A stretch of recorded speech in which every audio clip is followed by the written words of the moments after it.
Sanctissimi Patris Benedicti, Regula, Caput tertium decimum, Privatis diebus, qualiter agantur matutini.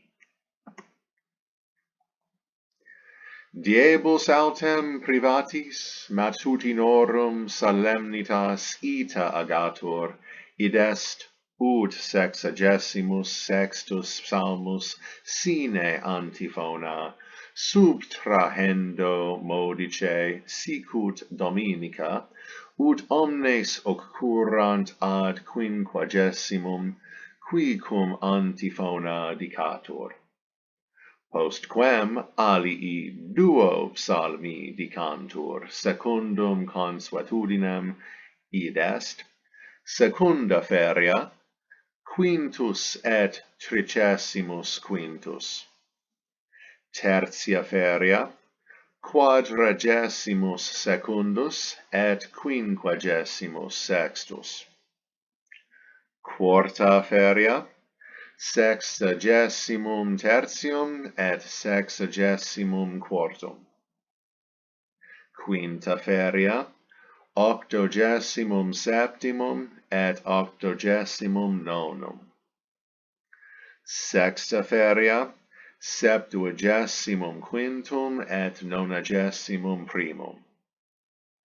Sabbatorum autem, centesimum quadragesimum secundum, et canticum Deuteronomii, qui vidatur in duas glorias.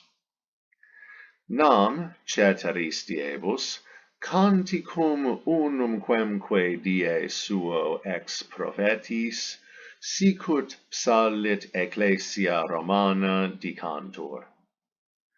Post haec sequantur laudes, deinde lectio una apostoli memoriter recitanda, responsorium, Ambrosianum, versus, canticum de evangelia, litaniae, et completum est. Plane agenda matutina vel vespertina non transeat aliquando, nisi in ultimo per ordinem oratio dominica omnibus audientibus dicatur a priore propter scandalorum spinas, quae orire solent, ut conventi per ipsius orationes sponsionem qua dicunt, dimitte nobis sicut et nos dimittimus.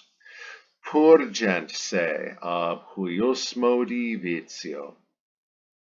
Ceteris vero agendis, ultima pars eius orationes dicatur, ut ab omnibus respondeatur, sed libera nos a malo.